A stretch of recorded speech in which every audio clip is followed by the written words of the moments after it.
Mis hermanos y mis hermanas, la liturgia de la Iglesia Católica nos ha permitido escuchar unas lecturas supremamente hermosas y que la podemos aplicar a nuestra vida y a nuestro ministerio.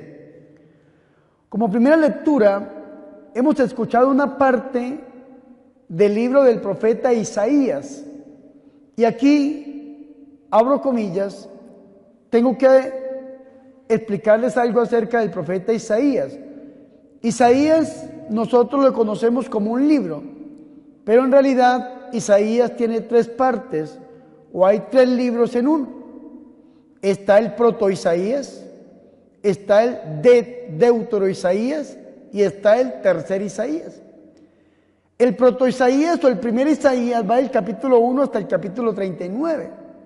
Y hoy nosotros hemos escuchado el capítulo 35, es decir, escuchamos la primera parte del profeta Isaías. Y la profecía que Isaías nos trae a nosotros hoy es una profecía acerca del Mesías. Es una profecía referente a nuestro Señor y Salvador Jesucristo. Y entendamos nosotros que Isaías hace parte del siglo de oro del profetismo del pueblo de Israel, que es el siglo VIII antes de Cristo. Estamos hablando de un hombre que recibió revelaciones 800 años antes de Cristo. Eso es importante. E Isaías, refiriéndose al Mesías, al Señor, da una profecía bastante hermosa y es la siguiente: entonces se despegarán los ojos de los ciegos, los oídos de los sordos se abrirán, entonces saltará el cojo como un ciervo y cantará la lengua del mudo, porque ha brotado agua del desierto y corrientes en la estepa. Palabra de Dios, te alabamos, Señor. Vea que es una profecía acerca del Mesías, pero que Isaías nos está hablando a nosotros es de un Mesías sanador, que va a sanar a los ciegos, a los sordos, a los mudos, a los cojos, a los paralíticos. El Evangelio precisamente a nosotros nos habla de eso, del cumplimiento de la profecía de Isaías. ¿En quién? En nuestro Señor y Salvador Jesucristo. Pero vemos que Isaías quedó corto en su profecía. Claro, Isaías tuvo solamente una visión, una revelación, un destello de lo que iba a pasar. Pero en Jesús de Nazaret encontramos nosotros el cumplimiento de estas profecías, y por esa razón Isaías queda corto. ¿Por qué? Porque nuestro Señor Jesucristo no solamente va a sanar a este hombre físicamente, sino que lo va a sanar interiormente, lo va a sanar integralmente, completamente, porque cuando Dios hace una obra la hace de verdad. ¿Y qué nos cuenta a nosotros el evangelista San Lucas? Recordemos que es importante dos cosas, aquí otra vez abro comillas. Lucas es el evangelista de la misericordia. De los cuatro evangelistas, Mateo, Marcos, Lucas y Juan, Lucas es conocido como el evangelista de la misericordia. Y hay un estudio que hizo un padre de apellido Baena en Colombia, jesuita por cierto, de la Universidad Javeriana, que habla del hoy de Lucas. Y así como cuando el Señor Jesucristo allá en la sinagoga de Nazaret o en Cafarnaún dijo, hoy se ha cumplido esta lectura, cuando leyó el Señor ahí en la sinagoga, hoy nosotros escuchamos también este hoy de Lucas. Y así termina, escúcheme muy bien, el evangelio que hemos escuchado. Hoy hemos visto maravillas. El hoy de Lucas es muy importante. Para Lucas todos los acontecimientos son ¿cuándo? Hoy. Y si Isaías profetizó acerca del Mesías como el Yahvé Soter o el Yahvé Rafa, perdón, que era como se conocía en el Antiguo Testamento como el Dios sanador. Si Isaías profetizó y en Jesús encontramos nosotros el cumplimiento de esta profecía en todo su esplendor, ¿será que esto que Isaías profetizó, el que el Señor vino a cumplir, se puede hacer vida en nuestra vida nosotros? ¿Sí o no? ¿Y cuándo? Hoy. Claro, hoy. Si nosotros venimos enfermos, afligidos, cansados, ¿cuándo es el día de nuestra sanación, de que el Señor obre grandes cosas en nosotros? ¿Cuándo? Hoy. Hoy. No nos podemos quedar solamente con algo que pasó. El Evangelio es presente y tiene que hacerse presente en nuestra vida. Y vea qué interesante esto, mis hermanos. El Evangelio de San Lucas en el capítulo 5 nos habla algo también que nos lo cuenta otro evangelista, que es Marcos, en el capítulo 2. Y dice que el Señor Jesucristo había llegado a Cafarnaúm. Estaba el Señor Jesucristo en Cafarnaúm, que era la ciudad donde Él había puesto su sede. Allí donde el Señor había puesto, digámoslo, para que lo entendamos de esa manera, como su oficina, como su parroquia, como su centro de evangelización, allí en Cafarnaúm. Y entonces la misión de Jesús se volvió muy famosa. Y al Señor lo seguía mucha gente, porque el Señor predicaba, el Señor sanaba, el Señor liberaba, el Señor hacía signos, prodigios, milagros, portentos, sanaciones, liberaciones, curaciones de todo tipo. Y entonces eran multitudes que seguían al Señor. Y al Señor lo seguían los discípulos, lo seguían los amigos, pero también lo seguían los enemigos. Gente que iba a ver qué hacía el Señor para criticarlo, para tal vez acusarlo. Vea que nos dice a nosotros el evangelista: un día estaba Jesús enseñando y estaban sentados unos fariseos, maestros de la ley, que habían venido de todas las regiones de Galilea, de Judea y de Jerusalén. ¿Quiénes eran en la época de Jesús los fariseos y los maestros de la ley? Eran los peores enemigos que tenía Jesús. En el Evangelio encontramos 5 enemigos de Jesús. Primero nosotros encontramos los primeros enemigos de Jesús, los de menor importancia, los herodianos. Después seguían mis hermanos y mis hermanas, los fariseos, seguían los ancianos y seguían los escribas. Y eso es importante que lo tengamos en cuenta, porque los peores enemigos de Jesús eran los fariseos y los escribas, los maestros de la ley. Y estaban ahí escuchando, viendo qué es lo que estaba haciendo nuestro Señor Jesucristo. En eso sucede algo interesante. Un hombre que llevaba 38 años tendido en una camilla, paralítico completamente. Y este hombre tal vez no solamente estaba tendido en esta camilla, sino que su alma, su interior, estaba también completamente paralítica. El hombre no tenía fe, no creía. ¿Y qué nos dice a nosotros, iluminados por el evangelista San Marcos en el capítulo 2? 4 amigos de este hombre lo llevaron y lo intentaban presentar delante de Jesús. Pero la casa estaba tan llena que no podían entrar. Y entonces, ¿qué hicieron? Lo que hicieron fue subirlo a la azotea, al techo de la casa. ¿Y por qué lo subían? Un día que fuimos de misión, de peregrinación a Tierra Santa y pasamos allí por Cafarnaúm, nos explicaba el guía algo bien interesante. Había una casa con unas escaleras a los lados y decía: vea, padre, esas escaleras era porque en la antigüedad la gente comía fruta seca, fruta deshidratada, pero la ponían a secar en el techo de la casa. Y entonces había una abertura en el techo de la casa, como una teja que la corrían, y por ahí bajaban la fruta deshidratada para compartirla en medio de la sala. Entonces lo que hicieron estas personas no fue romper la casa, irrumpir la casa y romper la casa ajena, sino que corrieron la teja y bajaron a este hombre que estaba seco, que estaba deshidratado, igual que aquella fruta que ponían a secar. Y lo bajaron y lo pusieron ¿dónde? A los pies de Jesús. Y allí es donde debe estar todo enfermo. Y la Iglesia Católica nos enseña a nosotros muy claramente en esta pastoral de la salud que lo que nosotros tenemos que hacer es llevar a los enfermos a los pies de Jesús. Y los llevamos a los pies de Jesús a través de la iglesia, a través de los sacramentos, a través de las oraciones, pero siempre los llevamos para que tengan un encuentro íntimo y personal con Jesús y los ponemos a los pies de Jesús. Porque la Biblia nos dice que todo el que se encontró a los pies de Jesús fue sano. Y vea qué interesante esto. El Señor Jesucristo no nos lo dice Lucas, lo dice Marcos en el capítulo 2. Dice: viendo la fe de estos 4 amigos.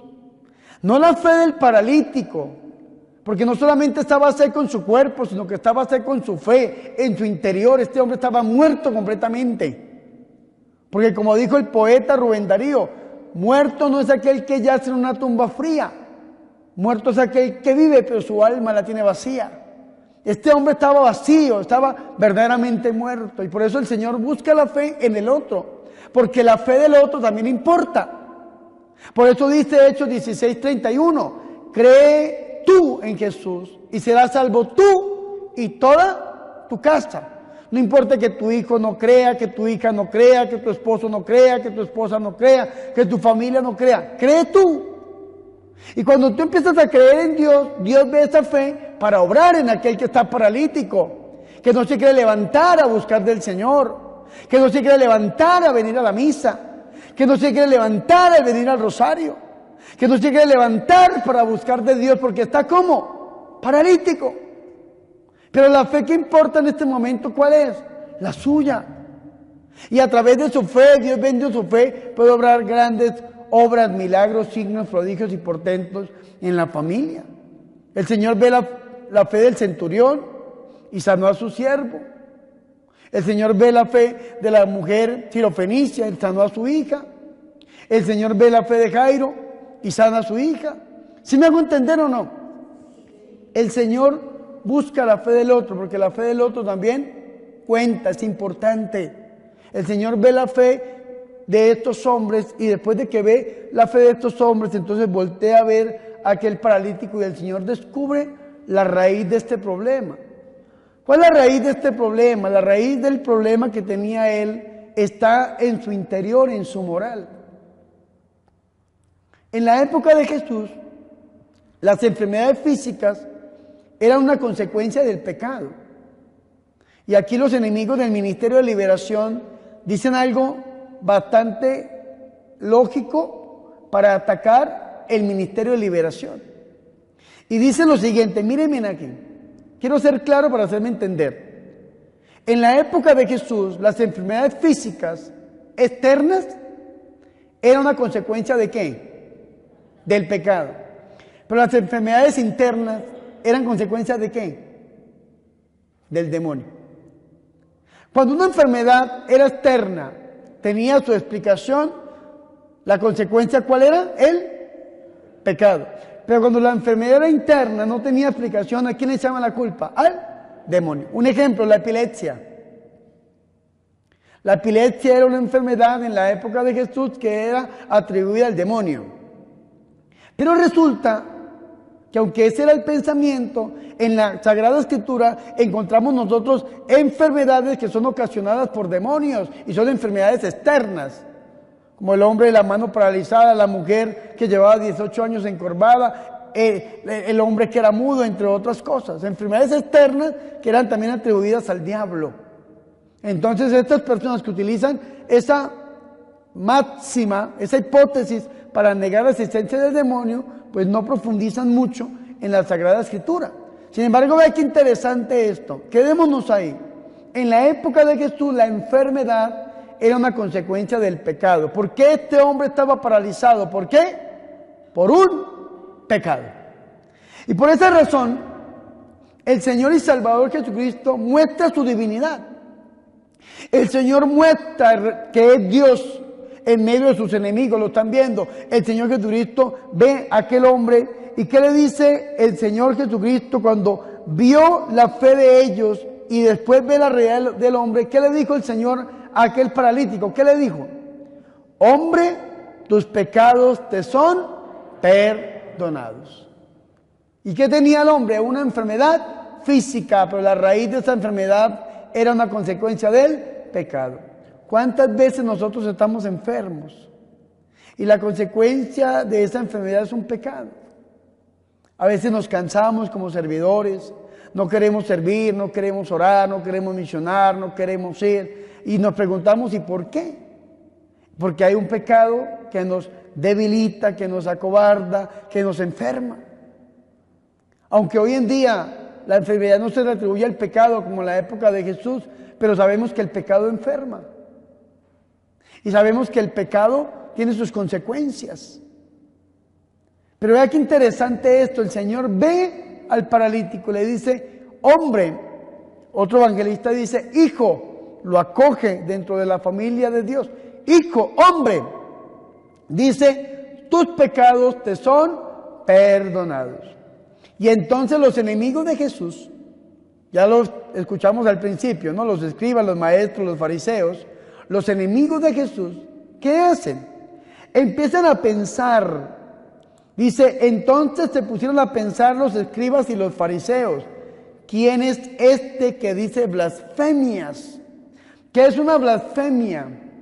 Es decir algo en contra de Dios, una blasfemia. ¿Quién es este que dice blasfemias? Recordemos que en la época de Jesús, 3 pecados acarreaban muerte. La idolatría, gente que se dedicara a la brujería, a la hechicería, a los amuletos. La idolatría, el adulterio, personas que fueran encontrados en flagrante adulterio, como la mujer que botaron en San Juan capítulo 8 a los pies de Jesús para apedrearla, el adulterio, pero la blasfemia. ¿Por qué mataron a Jesús?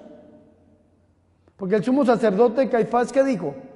Ha blasfemado, ya no necesitamos de testigos, se regó las vestiduras y gracias a que dijo que había dicho una blasfemia, porque dijo que era Dios e hijo de Dios, entonces lo llevaron a la muerte. La blasfemia, lo que estos hombres están diciendo es algo terriblemente grave. Están diciendo una acusación terriblemente profunda. Pero ¿en dónde la están diciendo? ¿En dónde? En sus corazones. ¿En dónde? En sus corazones. Vea lo que dice, en sus pensamientos. Empezaron a pensar. ¿Y quién es el único que conoce el pensamiento? Dios. El diablo no conoce el pensamiento.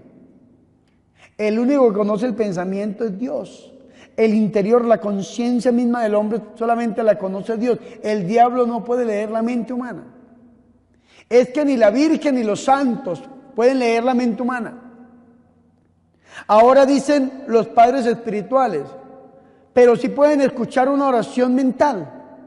Si usted en su mente y en su corazón, usted invoca la intercesión de la Virgen María puede escuchar su oración. Los ángeles pueden escuchar su oración, los santos pueden escuchar su oración, pero no le pueden leer la mente, el demonio mucho menos. ¿Me hago entender o no?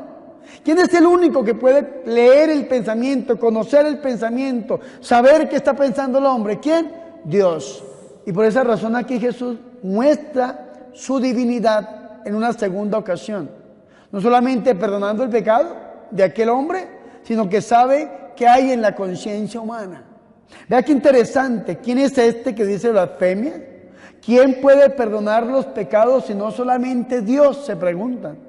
Y es una pregunta que hoy en día se hacen todavía los hermanos protestantes. Cuando las personas van donde el cura, donde el presbítero, donde el obispo, que son los ministros ordinarios del sacramento de la reconciliación, el obispo o el presbítero, y los fieles van a confesar su pecado, ¿qué dicen los protestantes?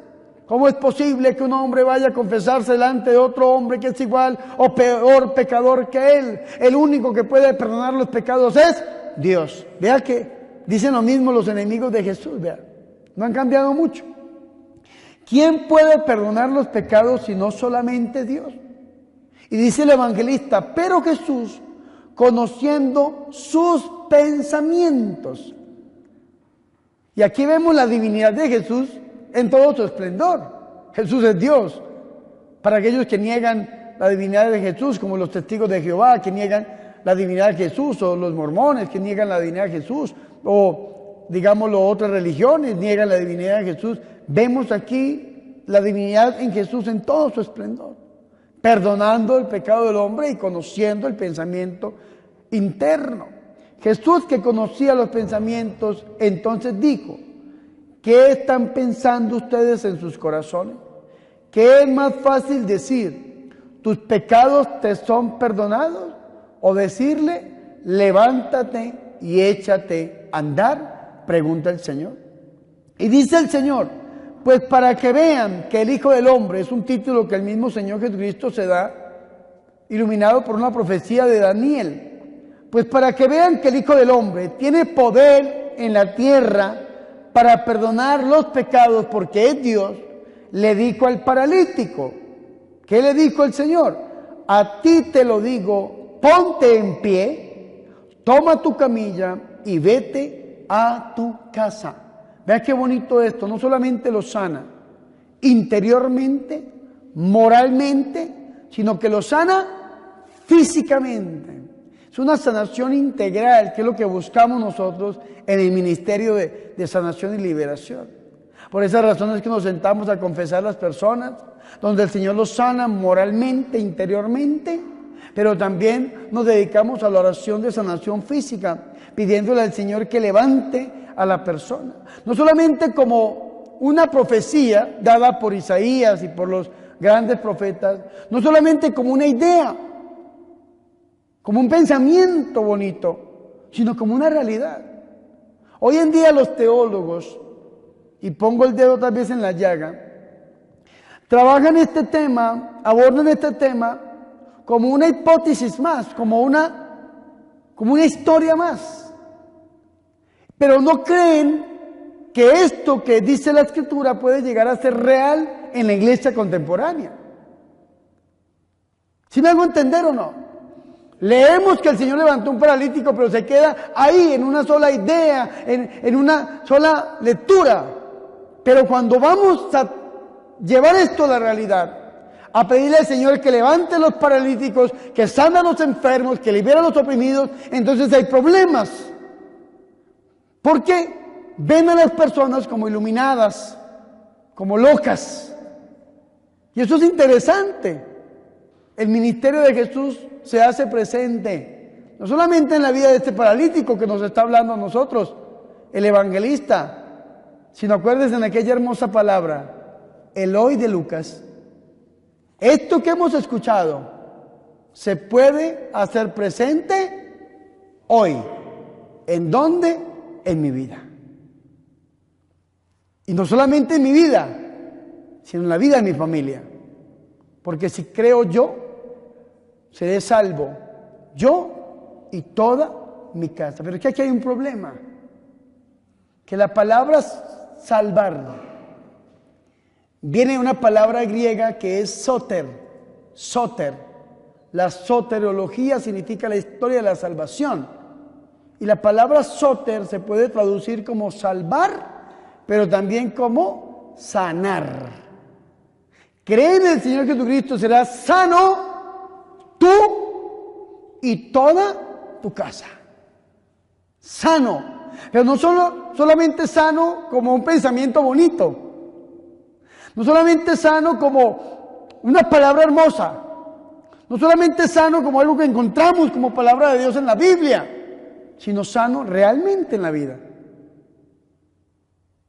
Y esto es algo de que no quiero ser un cura iluminado, ni mucho menos, pero es algo que yo he visto en mi ministerio, y lo he visto en el ministerio del hermano Demetrio y en el ministerio de muchas personas que creemos que esto es realidad y se puede hacer presente en nuestra vida.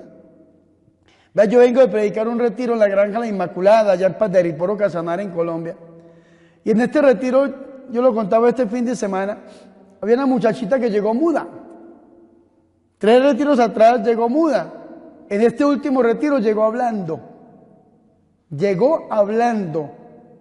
Yo le dije a mi hermano, hay que grabarle el testimonio a esta muchachita porque está bonito ese testimonio. Cómo la sanó el Señor en estos retiros. En 3 retiros empezó la sanación y lo terminó el Señor en el último retiro. Ya llegó hablando la muchachita. Estábamos en la hora santa. Después de la misa siempre me gusta orarle al Santísimo. Y había una mujer con una muleta, con su pie estaba tullido, una parte de su cuerpo estaba tullida.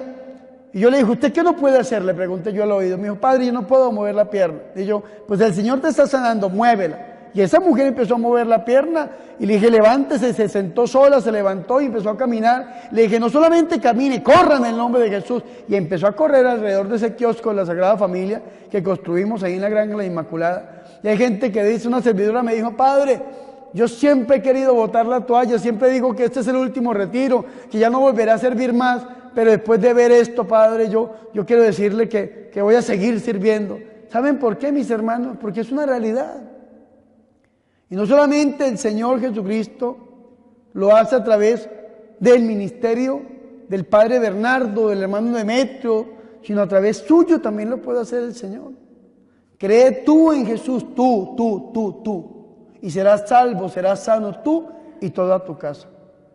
Y pueda que al principio, como servidores, digamos, es que mi familia no cree, es que no me quieren seguir, es que me siento solo, me siento sola, y entre más le sirvo al Señor, más problemas tengo. No se preocupen, que va por buen camino. Si usted cree en el Señor y no bota la toalla, como los boxeadores que botan la toalla cuando ya no pueden pelear más, si usted no bota la toalla y sigue adelante, usted va a ver la conversión de su familia. No solamente la conversión de su familia, sino que los va a ver, como digo yo en mi lenguaje, sanos, libres, bendecidos, protegidos y en la victoria de los hijos de Dios. ¿Me hago entender, sí o no? Así que pidámosle al Señor que esta palabra que el Señor hoy nos ha compartido a través de la liturgia se haga presente hoy en nuestra vida, hoy en nuestras familias. Y pidámosle a la Virgen María, Madre nuestra, Madre de Dios, que ruegue y que interceda por nosotros. Gloria al Padre, al Hijo y al Espíritu Santo.